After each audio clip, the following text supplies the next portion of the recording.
की दाल है, 1 पाव के करीब। इसे मैंने बहुत अच्छी तरह धोने के बाद भिगोया है और दोबारा धो लिया है।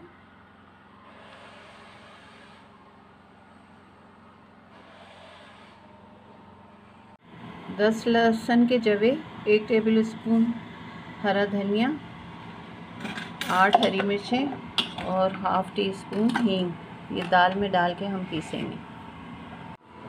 ये देखें दाल पिस चुकी है और बहुत अच्छी खुशबू आ रही है। अभी इसमें मसाले डालेंगे। इसमें नमक डाल के हमने 2 हिस्सों में तकसीम कर लिया है। अब हम आपको आगे बताते हैं कि हमने क्या करना है।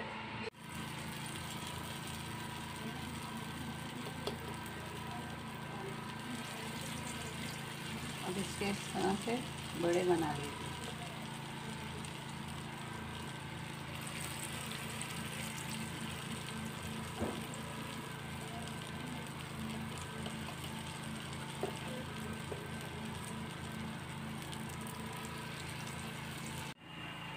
इनको पलट लें और सुनहरी होने के बाद उतार लें।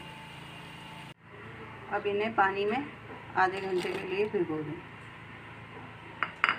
ये पानी सादा है। दही को फेंट लें और इसमें भुना कूटा ज़ीरा, काला नमक, 1/4 चम्मच,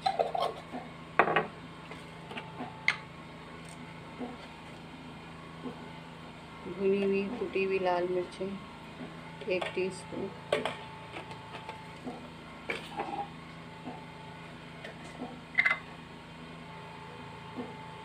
चाट मसाला 1 टीस्पून और इसे अच्छी तरह मिक्स करें।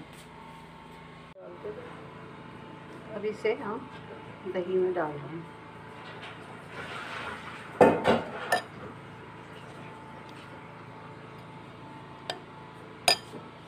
ये हमारे मूंग दाल दही बड़े मज़ेदार से तैयार है। ज़रूर बनाइएगा और बताइएगा आपको कैसे बने।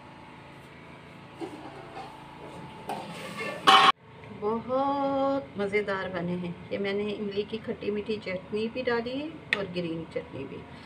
सच मज़ा आ गया। वाह।